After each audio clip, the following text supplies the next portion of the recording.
Walid dan Umi Robiatul bertemu di dalam kamar. Walid memuji kemampuan Umi Robiatul yang pandai dalam menundukkan para jemaah perempuan untuk tunduk padanya dan semua ajaran serta omongan Walid. Mereka bahkan menertawakan dan meremehkan semua jemaah yang mereka miliki karena begitu mudah dibuat tunduk pada mereka. Walid ingin Umi Robiatul juga mampu membuat Baiduri tunduk padanya juga. Umi Robiatul dengan percaya diri berkata bahwa ia mampu melakukan itu. Tiba-tiba terdengar suara seseorang yang berteriak kesakitan dari kamar sebelah. Ternyata itu adalah Mesita. Mesita pura-pura teriak kesakitan untuk menarik perhatian Walid. Walid datang menghampiri Mesita yang sedang tiduran di atas kasur sambil menahan sakit di perutnya. Walid bertanya apa yang terjadi pada Mesita. Mesita menjawab bahwa perutnya sakit. Walid menjawab kenapa bisa sakit, apakah Mesita salah makan. Mesita menatap Walid dengan tatapan lembut lalu menuntun tangannya untuk memegang perutnya. Mesita berkata bahwa ini adalah salah Walid. Walid sedikit kebingungan dengan jawaban Mesita. Mesita menjelaskan bahwa ia sedang hamil anak Walid dan Walid akan mendapatkan satu zuriat lagi. Walid tersenyum-tersenyum mendengar itu dan merasa bersyukur karena ia mendapatkan penerus untuk menyebarkan ajarannya. Mesita menatap Walid dengan tatapan nakalnya. Hambali, Rizki, Baiduri dan satu temannya pergi menemui Ustadz yang dipercayai oleh Hambali untuk menceritakan tentang penyimpangan yang terjadi di pesantren milik ayahnya, yaitu Walid. Ustadz terkejut mendengar itu dan menyarankan untuk segera dihentikan karena itu akan menjadi bahaya di mana Walid menyebarkan ajaran Islam namun menanamkan keliruan di dalamnya untuk kepentingan sendiri dan mempermainkan wanita. Hambali berkata bahwa zikir-zikir dan ilmu yang diajarkan tidak ada yang menyimpang dari ajaran Islam, namun penerapannya lah yang dinilai menurutnya menyimpang dan salah. Ustadz berkata bahwa Walid bersikap itu karena ingin dilihat kuat dan berkuasa, yang mana ini adalah ciri dari kemunculan Imam Mahdi. Mereka semua mendengarkan penjelasan mengenai Ustadz tersebut dan apa yang harus mereka lakukan. Abi Saifullah dan istrinya pergi menghadapi Walid. Walid duduk dengan tenang di atas singgasananya sambil mendengarkan penjelasan istri dari Abi Saifullah yang berlutut di hadapannya untuk meminta permintaan maaf atas perlakuan anaknya, yaitu Baiduri. Ia menjelaskan bahwa Baiduri masuk ke area pesantren pada malam hari karena tidak ada perahu yang berangkat dan ia hanya ingin ikut beristirahat. Abi Saifullah berkata bahwa seharusnya meminta izin terlebih dahulu. Istrinya terus meminta maaf dan meminta Walid untuk menuntun atau menghukum Baiduri dengan ajarannya supaya akhlaknya berubah menjadi lebih baik.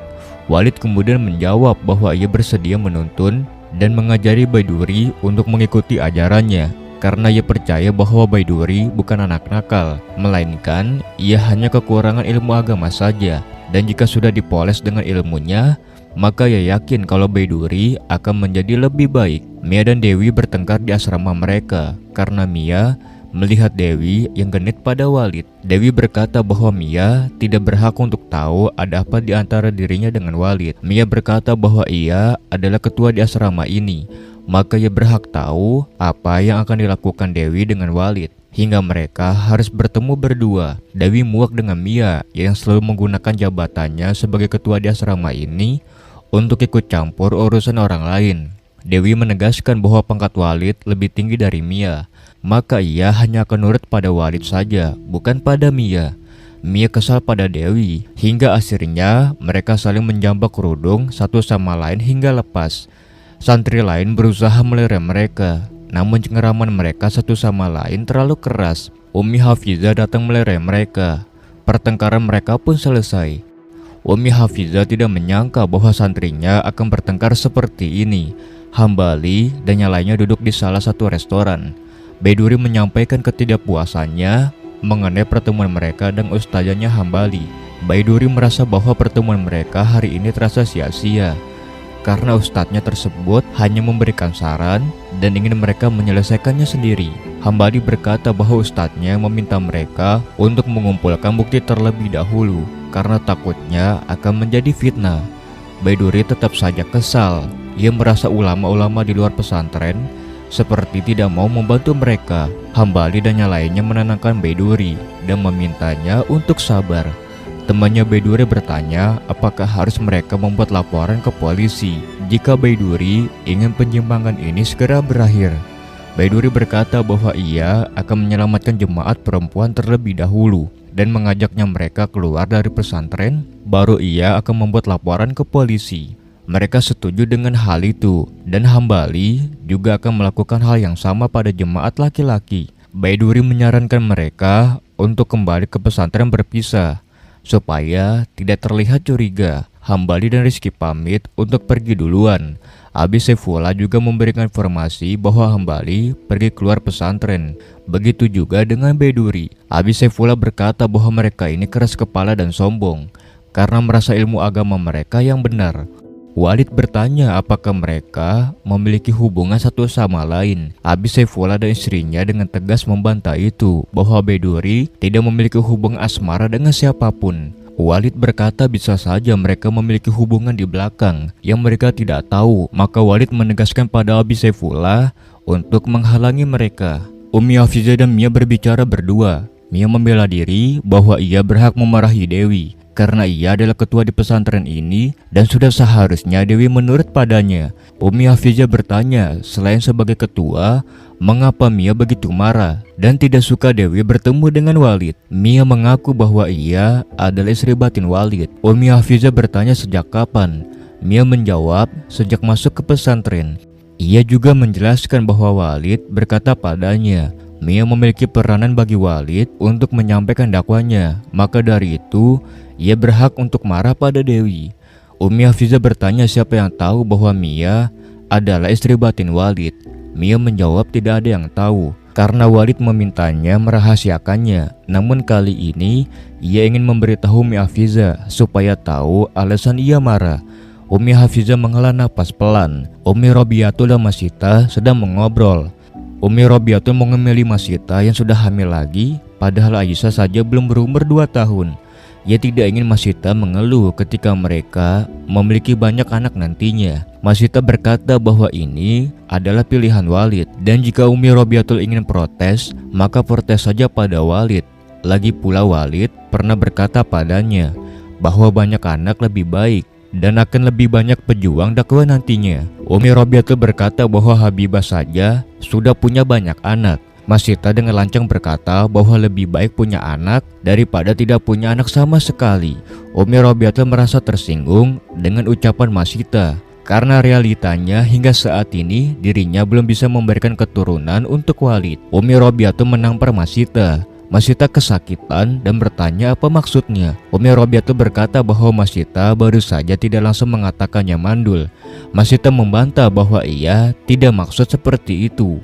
Umi Robiatul berkata bahwa Masita boleh saja memiliki anak yang banyak, namun nantinya ia tidak mau mendengar Masita mengeluh pusing karena banyak anak, dan ia juga menegaskan bahwa Masita harus menjaga anaknya sampai ia mati karena ia tidak mau menjaga anaknya Masita. Umi Robiatul akhirnya pergi. Umi Hafizah mengobrol bersama dengan Dewi di lorong pesantren. Umi Hafizah meminta Dewi untuk menceritakan apa yang terjadi pada Dewi dan apa yang dibicarakan Walid pada Dewi. Dewi berusaha menutupinya dengan mengatakan bahwa tidak ada pembicaraan apa-apa antara dirinya dengan Walid. Umi Hafizah berkata bahwa Dewi boleh menganggapnya sebagai ibunya dan membiarkan Dewi dengan bebas bercerita apapun padanya. Dewi mengangguk patuh. Umi Hafizah terus berusaha mendesak Dewi untuk jujur padanya dan menceritakan apa yang sudah Walid katakan dan janjikan padanya. Namun Dewi terus tidak mengatakannya. Umi Hafizah akhirnya menyerah dan membiarkan Dewi tidak bercerita padanya. Namun dia berpesan jika Dewi berbohong padanya, maka sama saja Dewi baru saja berbohong pada ibunya. Baiduri menghampiri Umi Hafizah dan Dewi. Ia mengatakan salam yang dijawab oleh mereka. Walid berjalan bersama dengan Hambali di taman. Walid menjelaskan bahwa pernikahan sesama jemaah jihad ummah ini merupakan hal yang biasa dan normal demi kehidupan dan kelangsungan para jemaat. Walid juga mengatakan bahwa ia biasanya yang menentukan dan memiliki jodoh mereka di jihad ummah ini. Namun jika Hambali sudah memiliki pilihan, maka ia akan membiarkan Hambali untuk menentukan jodohnya sendiri. Hambali berkata bahwa ia belum menentukan hatinya pada siapapun, karena saat ini fokusnya hanya akan berdakwah saja. Walid berkata bahwa menikah dan memiliki anak juga merupakan ibadah, di mana akan semakin banyak umat Nabi Muhammad nantinya dan akan memperkuat Islam juga. Hambali berkata apakah itu sebabnya Walid melakukan poligami dan menikahi banyak jemaat perempuan.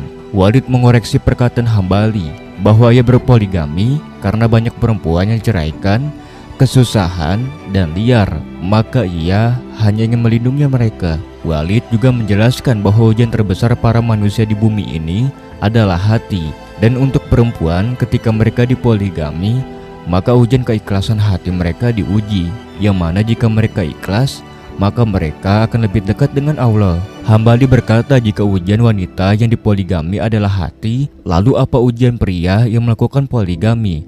Walid menatap Hambali. Baiduri meminta salah seorang untuk mengumpulkan jemaat perempuan di tempat biasa mereka berzikir.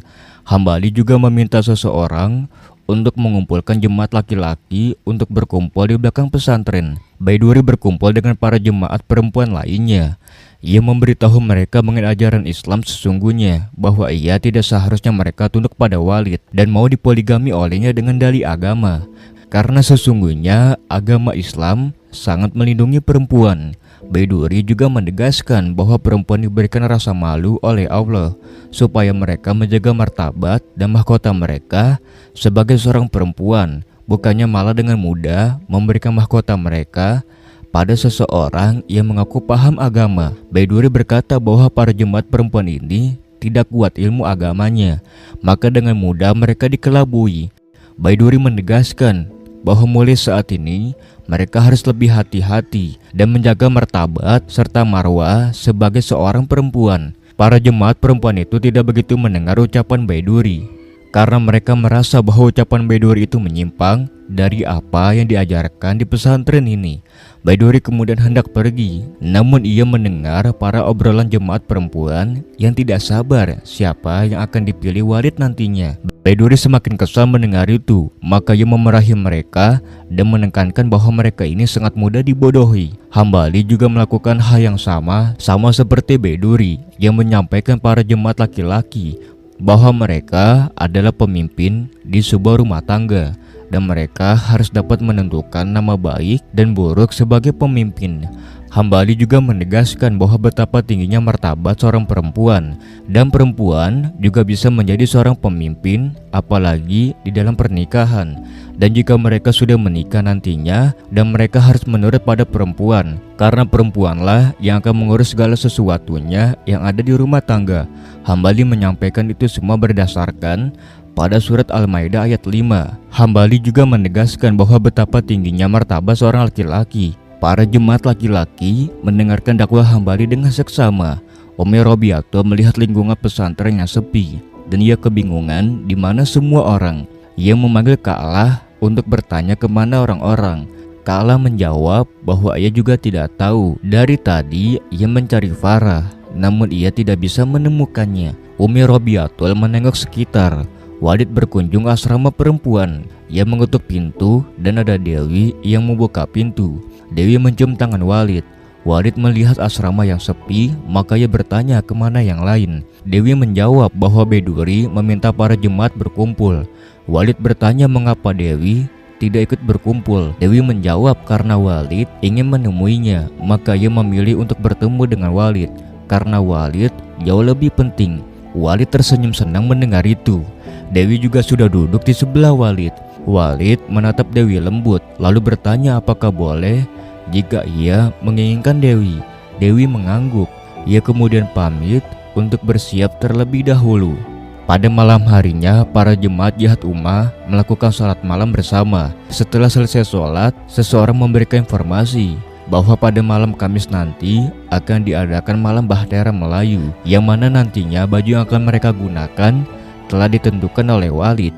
Dan untuk mendapatkan baju itu, mereka harus menemuinya untuk mendapatkan baju itu. Orang itu kemudian mengucapkan salam untuk menutup pengumumannya, lalu pergi. Hambali merasa aneh dan curiga dengan acara itu. Para jemaat perempuan berkumpul yang dipimpin oleh Umi Robiatul. Ia akan membagikan pakaian yang sudah ditentukan oleh Walid untuk para jemaat perempuan yang akan digunakan pada malam Bahtera Melayu nanti. Umi Robiatul menegaskan bahwa para jemaat perempuan harus bersiap seperti menyiapkan malam pertabalan, karena nantinya akan ada pertabalan untuk perempuan yang terpilih. Baiduri merasa bahwa ini semua janggal dan tidak masuk akal. Berbeda dengan Baiduri, para jemaat perempuan lain merasa senang dan tidak sabar untuk mengetahui siapa yang akan menjadi perempuan terpilih. Baju tersebut kemudian dibagikan pada orang-orang yang sudah ditentukan. Baiduri menerima baju berwarna kuning. Ibu-ibu lain yang melihat itu tersenyum, yang membuat Baiduri bingung. Umi Robiatul juga memberikan tatapan aneh pada Baiduri karena Baiduri menerima pakaian berwarna kuning itu. Mia berkata bahwa ia berharap pada malam nanti Walid akan menambalkannya menjadi putri Jerai. Dewi yang mendengar itu kesal, lalu berkata bahwa pertabalan ini hanya dongeng saja. Yang jarang terwujud. Mia merasa aneh karena Dewi seperti tidak suka padanya. Maka ia menyuruh Dewi untuk bertanya langsung pada Walid nantinya. Karena pertabalan nanti, Walid akan memilih sendiri putri jarainya. Dewi hanya bisa diam mendengar itu. Jemaat putri lain ada yang mengeluh karena mendapatkan pakaian yang berwarna hitam. Maka ia meminta untuk bertukar dengan temannya yang ada di sebelah. Namun temannya yang di sebelah mengingatkan bahwa mereka tidak boleh menukar baju mereka sesuka hati, karena ini sudah ditentukan oleh Walid. Dan juga ada alasan mengapa Walid menentukan warna itu pada mereka. Baiduri mendengar obrolan mereka dan ia merasa curiga. Umi Robiatul hanya bisa diam dan gelisah.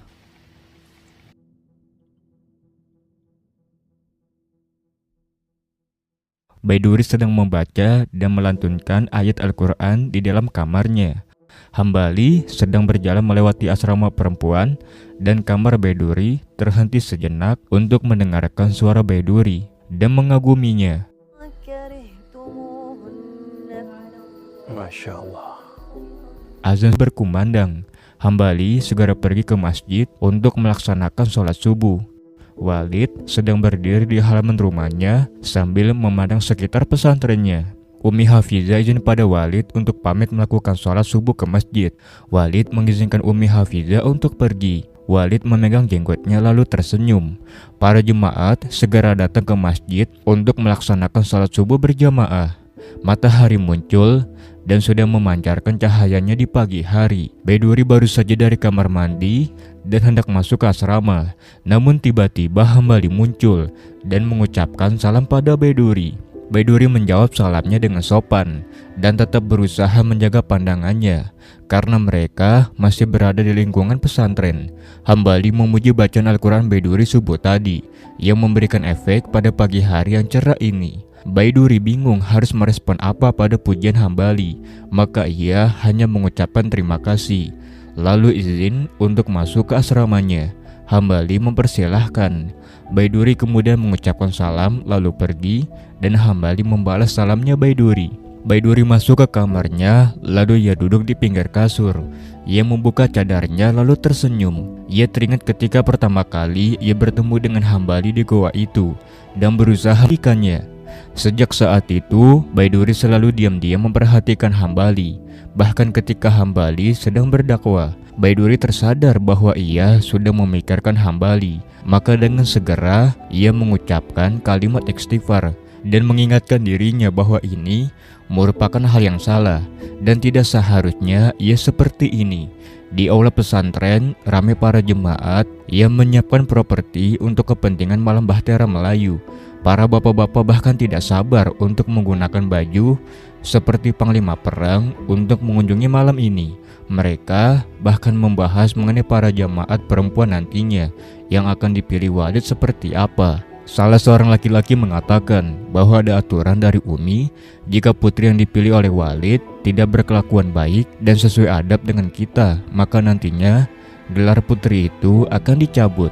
Hambali diam-diam mendengar itu, kemudian ikut untuk mengobrol dengan mereka. Hambali bertanya untuk apa malam-malam seperti itu diadakan. Mereka menjelaskan bahwa Walid yang mengadakan malam itu karena Walid sudah berjasa untuk menggabungkan Melayu dan Islam.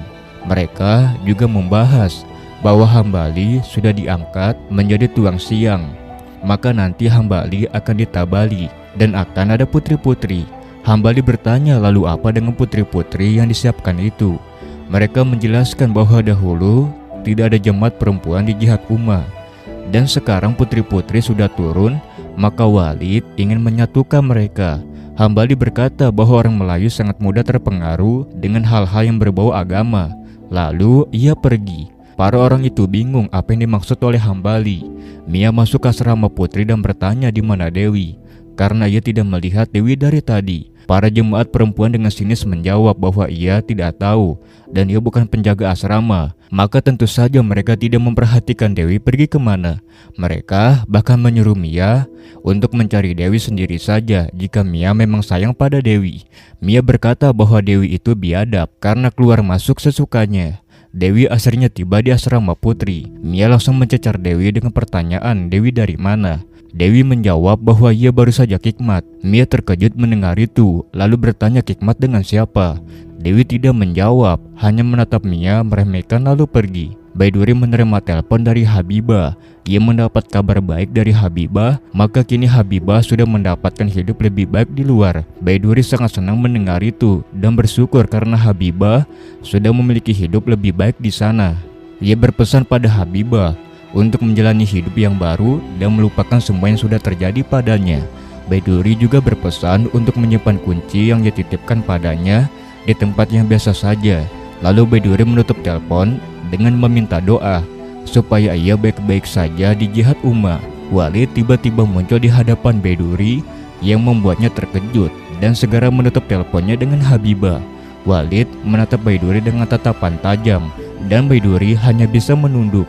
Hambali menerima pesan dari Ustadz Umar yang mengabarkan bahwa ia sudah berbicara dengan temannya yang dari Jakim dan akan bertemu dengannya malam ini, dan nantinya ia akan memberitahu Hambali hasil dari pertemuan mereka. Hambali menjawab bahwa ia berterima kasih atas bantuannya dan ia berharap mereka akan membuka file aduan mereka dan mempertimbangkannya. Dua orang jemaat laki-laki menghampiri Hambali dan menyampaikan bahwa mereka sudah sadar kalau ada yang tidak beres dengan jihad Ummah ini. Hambali merasa bersyukur karena akhirnya mereka sudah diberikan taufik dan hidayah. Mereka menyampaikan dukungannya pada Hambali bahwa ia akan mendukung dan berada di pihak Hambali untuk memperjuangkan kebenaran yang ada di jihad Ummah ini. Dan mereka juga berpesan pada Hambali untuk tidak merupakan sahabat mereka yang lain.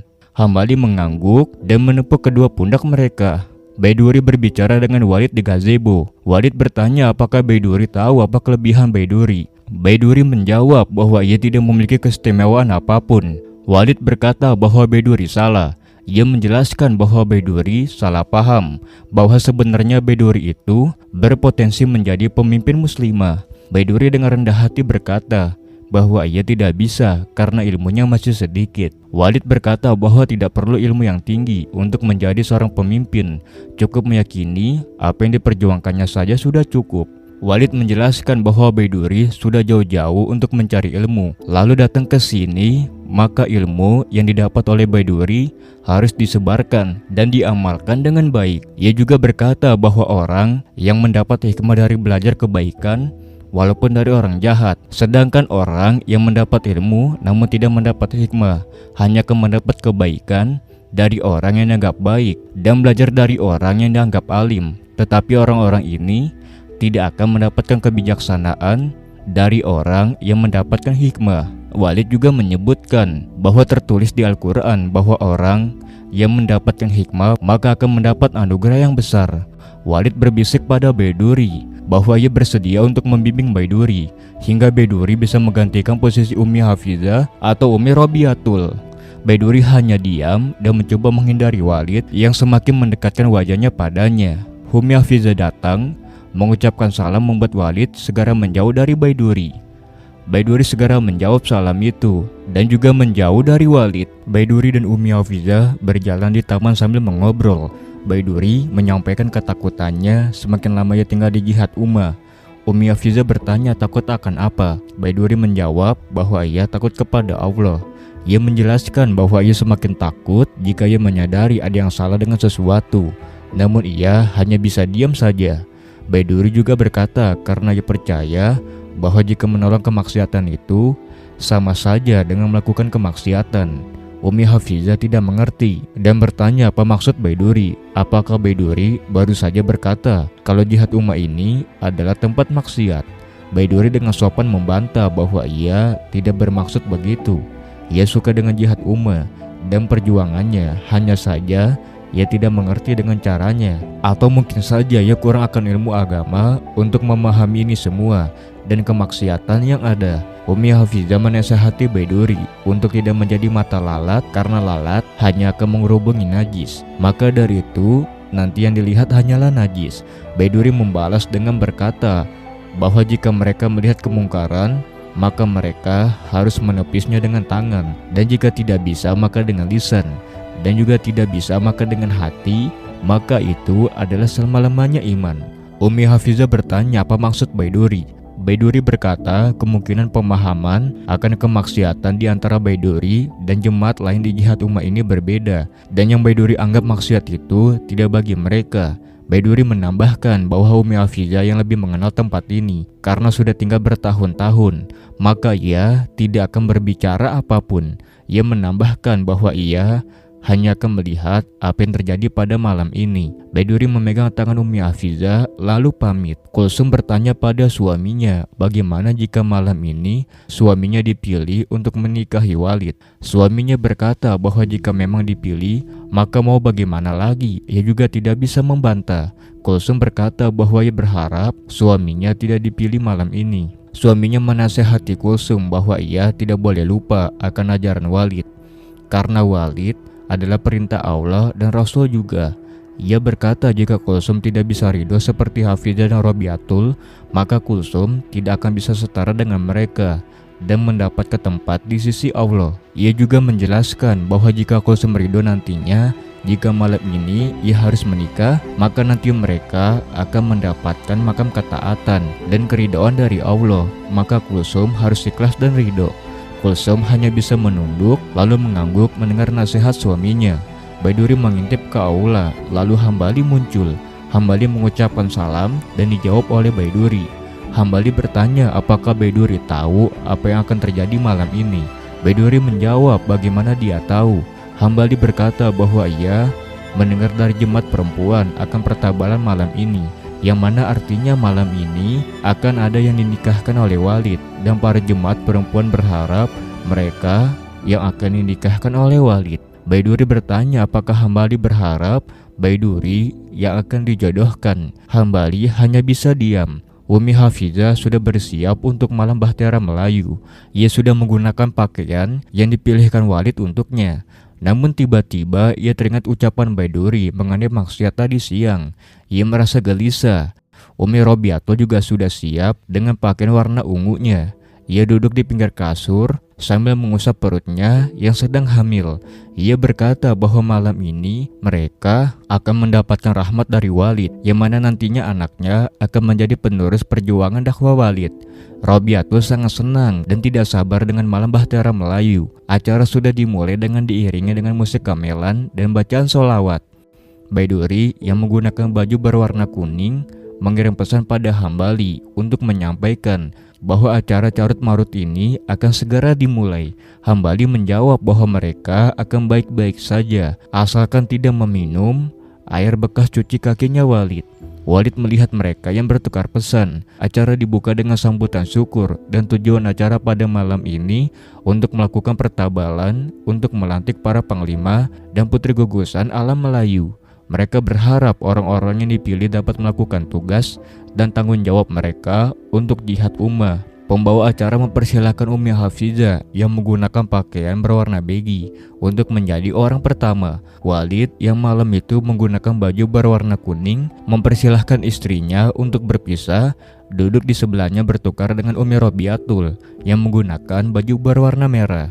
Umi Hafizah dan Umi Robiatul kemudian bertukar tempat duduk. Umi Hafizah duduk di singgasana bersama Walid dan Umi Robiatul duduk bersama Mas Sita di pinggir singgasana. Pembawa acara kemudian melanjutkan acara untuk melakukan pertabalan untuk para panglima alam Melayu. Ia menjelaskan bahwa ada Hang Tua, Hang Jebat, Hang Kasturi, Hang Lekiu, dan Hang Lekir. Hambali sebagai Hang Tua merasa dipanggil, maka ia berdiri dan menghadap para Walid untuk diberikan semacam keris. Lalu sesudah itu ia duduk. Baiduri yang melihat itu lalu segera mengirim pesan pada Hambali bahwa jika ia dipaksa malam ini, maka ia akan menumpahkan air di atas kepala Walid. Acara selanjutnya adalah pertabalan untuk putri-putri alam Melayu. Mereka adalah Tun Fatimah, Tun Teja, Putri Balkis, Putri Giarai, dan Putri Gunung Ledang. Orang-orang yang disebutkan segera berdiri untuk menghadap Walid. Upacara pemberian kemudian dilakukan. Baiduri merupakan salah satu orang yang disebutkan. Maka ia naik untuk melakukan upacara, lalu duduk di atas singgasana. Baiduri diam-diam mengirim pesan pada Hambali bahwa seorang putri sudah duduk di atas singgasana. Hambali menjawab dengan umpatan. Walid menyampaikan bahwa malam pertabalan sudah selesai. Maka ia berharap orang-orang tidak menganggap bahwa pertabalan ini hanyalah dongeng dunia. Ia mengingatkan bahwa Islam adalah Melayu dan Melayu adalah Islam.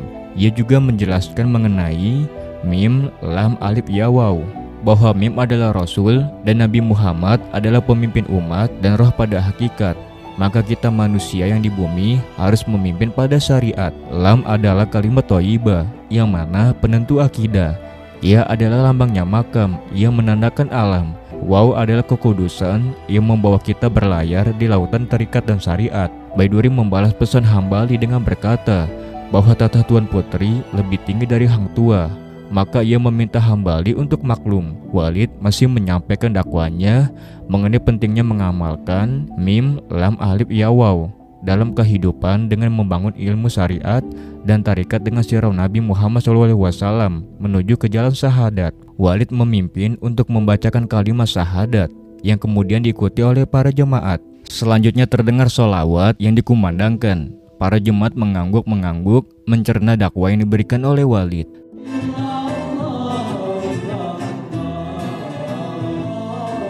Setelah sholawat selesai dikumandangkan, maka Walid melanjutkan bahwa malam pertabalan tidak akan lengkap jika tidak ada makrifat. Maka mereka akan digabungkan untuk menjalankan perjuangan dakwah bersama dengan Walid. Walid menegaskan bahwa ia diutus oleh Rasulullah untuk melakukan pernikahan ini, untuk menemaninya melakukan perjuangan. Maka nantinya orang yang disebut namanya akan melakukan pernikahan dengannya dan melakukan perjuangan dakwah. Walid menyebutkan nama Fatin Najiha, lalu mendeklarasikan untuk dinikahkan dengan Syekh Marzuki Kaliman. Tin yang namanya disebut terkejut, berbeda dengan Syekh Marzuki yang tersenyum senang. Walid menyebutkan nama kedua, yaitu Dewi Murnita, untuk dinikahkan dengan Panglima Utama Hambali. Hambali terkejut mendengar itu. Kulsum merasa gelisah dengan orang di sebelahnya, segera memegang tangannya untuk menangkapnya. Walid kemudian menyebutkan Datuk Bendahara yang mana merupakan kesayangannya itu untuk menikah dengan Kasum Ibrahim. Datuk Bendahara terkejut mendengar itu. Lalu Kasum yang disebut namanya segera melepas genggaman tangannya dari Kulsum.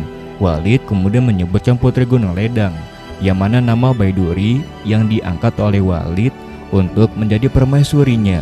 Baiduri segera berdiri dan terkejut mendengar itu. Ia tidak terima. Fatin dan Kasum menangis mendengar itu. Dewi hanya bisa menatap tidak percaya. Walid berkata bahwa pernyatuan ini adalah persatuan bangsa, maka tidak ada yang berhak untuk membantah, karena ini adalah utusan dan pesan dari Nabi Muhammad padanya. Baiduri pingsan mendengar itu karena saking terkejut dan tidak percayanya. Walid yang melihat Baiduri yang pingsan lalu berkata dengan penuh semangat bahwa Putri Ledang adalah yang mereka idam-idamkan selama ini. Maka pernikahan mereka akan berlangsung di malam Kamis minggu depan. Walid kemudian bersorak takbir yang juga diikuti oleh jemaat lainnya. Datuk Bendahara masih terkejut menyadari apa yang baru saja terjadi.